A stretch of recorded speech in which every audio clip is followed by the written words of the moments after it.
Hello விவஸ், நான் Jose. கரிச்சான் குருவி, கரிச்சான் குருவி, இரட்டைவால் குருவி, கருங்குருவி, இப்படி நிறைய பேர் இருக்குது இந்த குருவிக்கு. இது பார்க்க சின்ன பறவையாக இருந்தாலும் இந்த கரிச்சாங்குருவி கூடு பக்கத்தில் யாருமே வர முடியாதாங்க. ஏன்னா எல்லாத்தையும் விரட்டி அடிக்குமா. இதை விட பெரிய பறவையாக இருந்தாலும் விலங்காக இருந்தால் கூட விரட்டி அடிக்குமா. இது வெட்டுக்கிளி, வண்டு, புழு, பூச்சிகளை உணவாக சாப்பிடுமா. 1 மணி நேரத்துக்கு 100 பூச்சிகள் வரைக்கும் சாப்பிடுமா.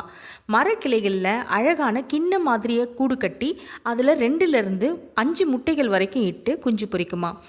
இது பூச்சிகளை சாப்பிட்றதுனால பூச்சிக்கொல்லி மருந்து கூட அடிக்காமல் விவசாயம் பண்ண முடியும் அப்படின்னு சொல்கிறாங்க. இதனால் இது விவசாயிகளோட நண்பன் சொல்லுவாங்க. இதுக்கு மாட்டுக்கார குருவின்னு ஒரு பேர் இருக்குது. கரிச்சாங்குருவி வயலில் இருக்க மாடுங்க மேலே உட்காந்து கொத்திட்டு இருக்குமா. ஆனால் அதுங்க மாடை கொத்தாது.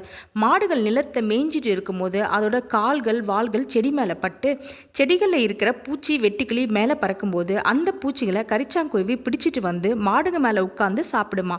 அந்த பூச்சிகளை சாப்பிடும்போது நமக்கு மாடுகளை தான் கொத்துதோ அப்படின்ற மாதிரி தோணுமா.